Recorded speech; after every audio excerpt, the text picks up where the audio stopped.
आपके साथ हिमानी नैथानी। दोपहर के 1 बजने को है और आज 1 बजे हम जिस विषय पर बहस कर रखे हैं वो ये कि कृष्ण की राधा हकीकत है या फसाना। हालांकि इस फसाने की अगर बात करें तो ये फसाना तो बहुत पुराना है, लेकिन एक बार फिर से इसे एक नई जो आप कहिए कि जो चर्चा है वो इस पर शुरू हो गई है। और चर्चा दरअसल यहां पर इसलिए शुरू हुई क्योंकि कथावाचक प्रदीप मिश्रा द्वारा दरअसल जब एक बयान दिया जाता है, एक कथा में ही वो इन तमाम बातों को सुना रहे थे, तब वो राधा रानी को लेकर कुछ ऐसी बात कह देते हैं जिससे साधु संतों में नाराजगी देखने को मिलती है। हालांकि वो ये कह रहे हैं कि वो जो भी कुछ कह रहे हैं वो ग्रंथों के और तथ्यों के आधार पर ही कह रहे हैं और वो खुद राधा रानी के भक्त हैं।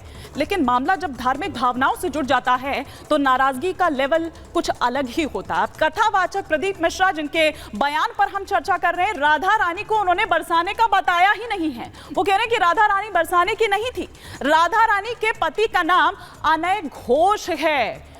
बयान के बाद अब प्रेमानंद महाराज जी भड़क जाते हैं। वो ये कहते हैं कि हिम्मत कैसे हुई प्रदीप मिश्रा की ये सब कहने की। प्रदीप मिश्रा से इतना ही नहीं, वो बरसाने आकर माफी मांगने की बात तक कह रहे हैं। मथुरा के संत समाज में भी इससे नाराजगी देखने को मिल रही है और वो ये कह रहे हैं कि वो यहां पर पहले आए और फिर माफी मांगे। इतना ही नहीं बल्कि प्रदीप मिश्रा के खिलाफ शिकायत तक दर्ज कराई गई है और उन्होंने कहा बल्कि नरक में जाने की बात भी कही गई है प्रेमानंद महाराज द्वारा। तो ये वो तमाम बातें मैंने इसीलिए पहले भी कहा कि कृष्ण की राधा हकीकत है या फसाना है।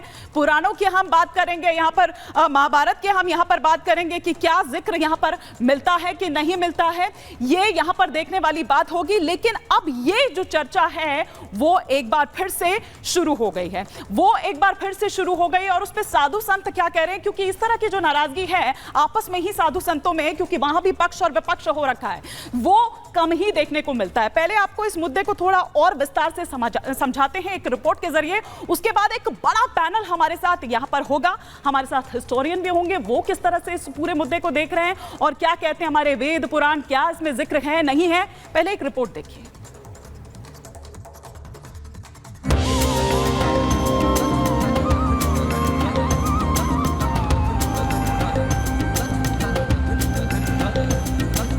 ब्रज की स्वामिनी कह लो, वृंदावन की राधा रानी कह लो, भक्तों की माता या कन्हैया की आत्मा कह लो, जो श्री कृष्ण के अमर प्रेम की अमिट कहानी है, वही तो श्री राधा रानी है, जिनके चरणों के दास करोड़ों करोड़ लोग हैं। मगर उन्हीं राधा रानी को लेकर संतों में इन दिनों संग्राम छिड़ा हुआ है। पंडित प्रदीप मिश्रा के एक बयान पर प्रेमानंद महाराज से लेकर मथुरा और अयोध्या के संतों में आक्रोश की आग पनपने लगी है। समस्त ब्रजवासियों से अपनी अनर्गल टिप्पणियों के लिए माफी नहीं मांगता तो हम ऐसे व्यक्ति को अपने वृंदावन की सीमा में घुसने नहीं देंगे। इसके लिए बेचने वालों के लिए कठोर से कठोर दंड उनको दिया गया। उन्होंने जिस प्रकार हमारी आराध्या श्री राधा रानी के प्रति अपशब्द बोले हैं, जो उन्होंने विपरीत भावों की अभिव्यक्ति की है, वो निंदनीय है। आपराधिक कृत्य करने की सजा भी इनको प्राप्त ही हो। यह कथावाचक पंडित प्रदीप मिश्रा हैं, सीहोर वाले।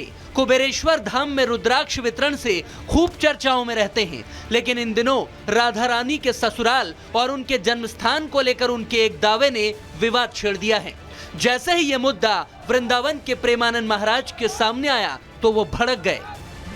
अगर ऐसे तुम बोलना चाहते कि जो चाहो बोल लो, राधा किशोरी बड़ी भोली भाली है, हाँ है बहुत भोली, लेकिन उनके सेवक ऐसे काल के भी काल महाकाल सेवक हैं, पीकदानी लिए खड़े रहते हैं श्री कृष्ण। ऐसे शब्दों का उच्चारण कभी न करे जिससे भावनाओं में ठेस पहुंचे। बहुत बड़ी ठेस पहुंची हमारी हृदय में।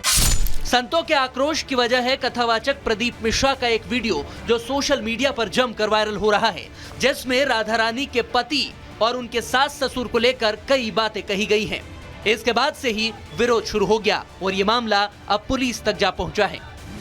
प्रकरण की जांच कराकर ये सर्वप्रथम ये दिखवाया जा रहा है कि क्या उनके द्वारा ये कहा गया है, उनके अकाउंट से ही ये पोस्ट किया गया है, और जो तथ्य सामने आएंगे उसके अनुरूप जो अपेक्षित कार्रवाई है वो सुनिश्चित की जाएगी। पुलिस में शिकायत हो चुकी है, लेकिन विरोध बढ़ता जा रहा है। कई ब्रजवासी मथुरा एसएसपी कार्यालय पहुंचे, एसएसपी से मुलाकात की और ज्ञापन देकर सख्त एक्शन की मांग की है। साथ ही मांग ये भी है कि पंडित प्रदीप मिश्रा अपने बयान पर बरसाना जाकर माफी मांगे। आज भी ब्रज के ब्रजवासीगण और जो बाहर से आने वाले तीर्थयात्री इस ब्रज में लोटपोट होकर माथे पर इस रज को धारण करते हैं। लेकिन कुछ दुष्टों द्वारा इस तरह का जो कृत्य किया जा रहा है वो बड़ा निंदनीय है। अध्यात्म जो है धर्म रक्षा संघ के द्वारा इस पर रोक लगानी चाहिए। कथावाचक प्रदीप मिश्रा का पुतला फूंका गया है।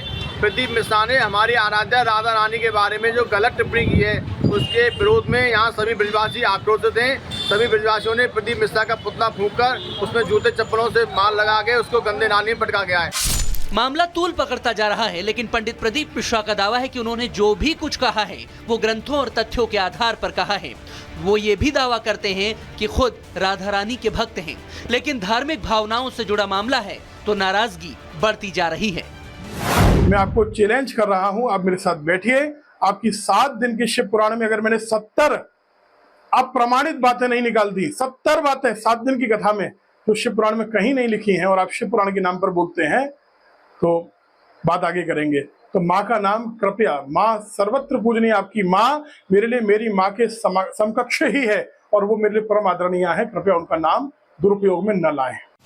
संतों के बीच इस तरह की धार्मिक जंग आमतौर पर कम ही देखने को मिलती है, लेकिन कोई तर्क का दावा कर रहे हैं तो कोई राधा रानी के बारे में कुछ भी सुनने को तैयार नहीं है, क्योंकि जो बरसों बरस से राधा नाम लेते हैं, बरसाना धाम में उनका जन्म स्थान मानते हैं और श्री कृष्ण और राधा जी में एक दूसरे की छवि निहारते हैं, उनका दावा है कि वो कैसे अपने इष्ट के प्रति ये सब सुन सकते हैं।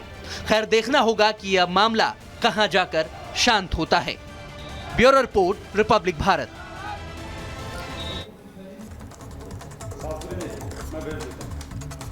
और इसी पर और विस्तार से हम बहस करेंगे, यहाँ पर चर्चा करेंगे, क्योंकि एक नई चर्चा जो है अब उसके बाद एक बार फिर से पुनीता शुरू हो गई है। लेकिन कौन कौन मेहमान है, एक बार मैं चाहूंगी कि आप जरा फटाफट से परिचय करवा दें। बिल्कुल।